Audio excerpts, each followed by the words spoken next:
Hey Eagle fans, I'm Thomas Mott. Welcome into Philadelphia Eagles Now, and today we're going to go ahead and do one more mailbag to close out the week. You guys had so many great Eagle questions. I want to go ahead and answer them regarding trade news, rumors, offseason stuff, everything regarding the Eagles. We'll go ahead and jump right in with the first question. I think the Eagles will have a healthy team this season. So I pulled this question, and again, I pulled the questions I think would be the most interesting for you guys to go ahead and hear my answer to. This one's fascinating because an underlying problem with Philadelphia the past couple of years has been injuries. The Eagles have been one of the most injured football teams in the entire NFL each of the last 3 years. Even the Super Bowl run, they had a ton of big name injuries. Jason Peters, Carson Wentz, and of course 2018, Carson Wentz gets injured again. And then last year, 13 players were on injured reserve. So the Eagles have actually made a lot of medical changes, and I want to break those down for you guys right here as we get going. First off, here's what Eagles GM Howie Roseman had to say about these medical changes that was done about 2 months ago. Quote, "There's part of that that is natural during the game. Injuries are going to happen, but we have to figure out a way to get better here. We can help from a front office perspective by looking at the players that we bring in.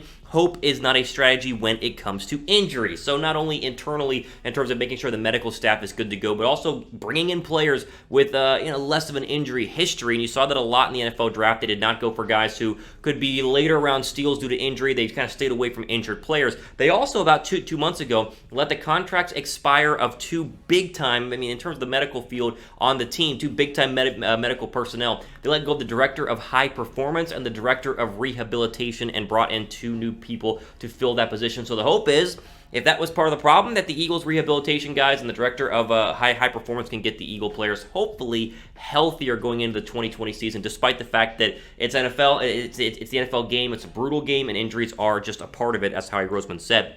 Big deal last year, a lot of players on IR, a lot of players missing games. 4 big notable players on IR, although there were 13 players on injured reserve in total. Brandon Brooks was gone, Deshaun Jackson was gone, Malik Jackson and Alshon Jeffrey were all placed on IR. Those are the 4 big ones. And like I said, 13 of them were placed on IR in total in 2019, which is crazy. But you also had notable players miss some big games. Lane Johnson with a knee, Zach Ertz with his lacerated kidney, Derek Barnett and Miles Sanders all missed multiple games. And so the hope is this year the Eagles can get healthier, and just as a team, but as a program as well. And listen, if you're healthy late in the season, a lot better chance to go deep in the postseason, as we've seen many times with a bunch of other teams. Okay, first question here. Have the Eagles' injuries been a major problem for Philadelphia the past couple of seasons? I say yes, but what say you? Type Y down below for yes, type N down below for no. All right, moving on. More questions here. Let's see. CBAP1, I think that's how you say his name, says, Bayless said, I think Skip Bayless said, that Carson Wentz was in trouble and that Jalen Hurts would take over the starting job. Do you think that this is true, and why do you say so, and how good do you think Carson Wentz will do in the 2021 season? So first off, I know Jalen Hurts was drafted, and I know we talked a lot about him after the draft in the second round, and he's technically quarterback 2 or really quarterback 3 behind Nate Sudfeld, depending on how you want to view it. He's not going to be starting at quarterback at all this year. I would argue even if Wentz did get hurt, knock on wood, it's not going to happen. They put Nate Sudfeld, who's been, of course, a backup in the system. They re-signed him this offseason, been there a lot longer. He would get the start over Jalen Hurts. So I'm not even worried about Hurts taking over the starting job. That sounds like some cowboy-loving Skip Bayless nonsense like he normally does over there at FS1. Here's the deal. Carson Wentz, the only way he would lose a starting job is by injury. There's no way in the past couple of years that he would be losing the starting job because of performance. He's been balling out. You got to remember, in 2019, he has nobody to throw to and yet put up very, very good stats and was the first player to have all of his first 4 seasons of the National Football League with 10 interceptions or less. This is the problem, though. These are the wide receivers' rankings in terms of receiving yards last season. Alshon Jeffrey led all wide receivers in Philadelphia in receiving yards and missed like half the season with 490 yards. Aguilar, 363. Greg Ward, 234. And Whiteside, 169. You see it on your screen right there. Those were your 4 leading receivers in receiving yards last year. That's terrible. And Carson Wentz still threw for 4,000 yards and still had less than 10 interceptions. It's insane what Carson Wentz was able to do last year despite the mega amount of injuries. Boston Scott and Miles Sanders and Dallas Goedert were some of the leading receivers on this team, and that should not be the case in an NFL system. So the hope is not only stay healthy and have good receivers now, they stay healthy and Carson Wentz stays healthy, this offense is going to click because Wentz has shown if he has legit targets, he can ball out, and even if he doesn't, he can still play very, very well. I think Carson Wentz is fantastic. I think the world of Carson Wentz is both on the off the field as a human being. Like this video if you guys think he's a top 10 quarterback. Some people are ranking him at 13 or 14 in the National Football League. Not a chance. Like this video, Carson Wentz is a top 10 quarterback. Also, what I like about this video is we're promoting the Stronger Together t-shirts that are being sold right now at chatsports.com/PhillyStrong. You see the link down below me right now. Also, the link is in the description box. These are Philadelphia team logos with a Philly Strong logo as well up there, and it also the Stronger Together logo, I should say. $20, men's, women's sizes. There's a hoodie, and all the proceeds go to coronavirus relief funding, COVID-19 relief funding. It's a great overall way to donate and help a good cause, but also get something cool and an Eagles t-shirt out of it. So the Stronger Together campaign right now, chatsports.com/PhillyStrong. Pick yours up right now. Okay, let's see. Jalen Reagor could be better than what Deshaun Jackson was in 2010. Yeah, I think so. You got to go back to Deshaun Jackson in 2010, which was a very interesting year. That was the Michael Vick year. They went to the postseason with Vick and lost to Green Bay in the wild card round. He was targeted like 90 times and only caught 47 catches, but did have 1,000 yards, 6 touchdowns, and 22.5 yards per catch. The yards per catch there was a big reason why Jackson had so many yards overall. Now, compare that, obviously, to Jalen Reagor and his best season at TCU 2 years ago, 2018. 72 catches, 1,000 yards, 9 touchdowns, 14.7 yards per carry. So, could he be better than Deshaun Jackson in 2010?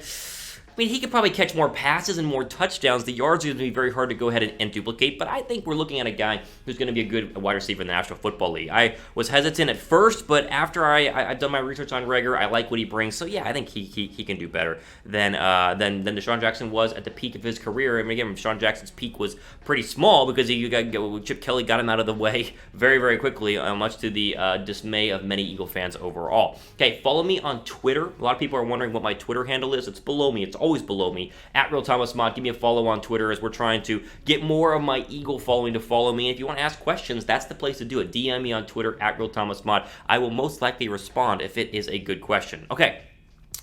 We do a couple more here. Tim Boyle asked, do you think there's a specific reason the NFC East has not been able to provide a repeat division champ in so long? With that trend in mind, do you think despite coaching change, the Cowboys will have a bounce-back year and take the division? It's just how the NFC East works. I mean, even last year, when you had two really bad teams in the Giants and Redskins, they still play Philadelphia and Dallas very, very difficult and very, very hard. 2019, the Eagles won it. 2018, Dallas. 2017, the Eagles again. And then 2016, the Cowboys. So really been flip-flopping with Dallas the past couple of seasons. And a lot of these seasons, the Eagles had their chance to win the division. I think this is the best year Philadelphia has had to be a repeat champ in a very, very long time. Remember 2018, Nick Foles' wild card playoff run where he wins on the road, obviously in Chicago, and then almost wins in New Orleans. They had lost the division, and Dallas had beat Seattle and then went on to their second round and lost, I forget who they lost to in the divisional round. But listen, everyone's so excited about Dallas this year because they have CeeDee Lamb and they make some good moves during the draft. They have a brand new head coach who has not publicly at all praised Dak Prescott because Dak Prescott is in a contract dispute right now with the Cowboys. There's a lot of underlying mess that's going on in Dallas. I think they're going to be distracted. I think they're going to come out the gates very, very slowly and struggle. And so the hope is that Philadelphia can start off strong, hold the division lead, and get that maybe first round bye or at least a home playoff game there in the wild card round. I think the Eagles can go ahead and repeat as NFC East champs. What do you guys think? Type 1 down below for yes.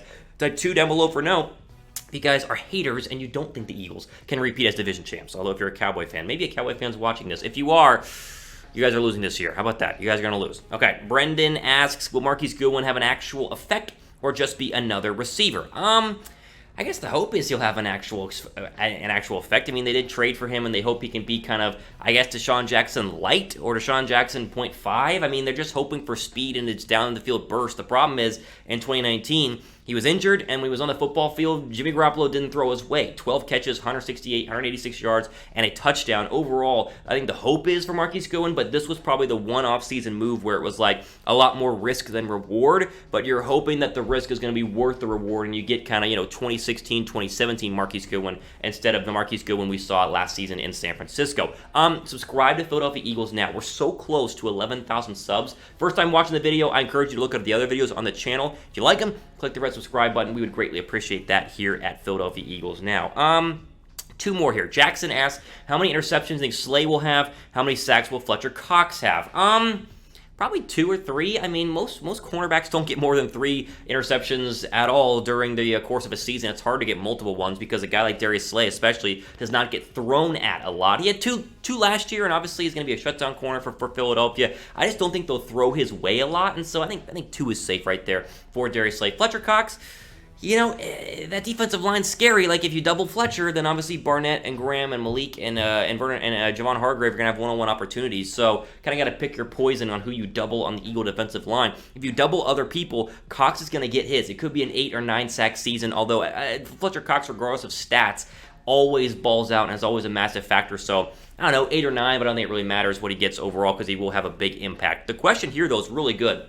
Who will have a bigger impact on the defense in 2020, Slay or Cox? I say Slay, despite Cox being a better overall player, just because there are other defensive linemen who can make an impact. Slay's the best cornerback by far. He is going to be, hopefully, a ray of sunshine in what's been an abysmal cornerback spot for a very long time in Philadelphia, at least the past 5 or 6 years. Ethan Wise asked, wild idea to think the Eagles trade for a running back, someone like Royce Freeman from Denver now that he's the odd man out and saw a reduced role last year before they signed Melvin Gordon. We'll go ahead and close on this one. Not a crazy idea. I mean, he's 24 years old, so it's better than trading trading for or even really signing an older running back like LeSean McCoy. He did have a big-time reduction in carries, mainly due to the fact that Denver has another running back, and I'm blanking on his name right now. You guys remember, Philip Lindsay is his name, who's been playing really, really well, and now, like you said, they went ahead and signed Melvin Gordon. So, yeah, I guess it could happen. It wouldn't cost much. I mean, you're probably giving up a 5th or a 6th round draft pick, so it's really if Philly thinks that they need to add someone onto that running back depth chart, and it's up to you. We talked about it almost too much here on Philadelphia Eagles Now. Do you want one? Do you not want one? I'd like one. I just like one better than, the options right now, which is Devontae Freeman or LeSean McCoy. I wanted Carlos Hyde. I think that would have been a good pick. They didn't do it, and so now we're stuck with either wild trades or old, aging running backs in free agency. So it wouldn't cost much. I'm fine with it, but I don't know if Royce Freeman puts the running back depth chart over the top because I think we trust Boston Scott. In reality, we think Miles Sanders is going to have a very good year overall. There you go. All the time we have for today here on Philadelphia Eagles Now. I'm Thomas Mott. Thank you for watching. For the rest of your day.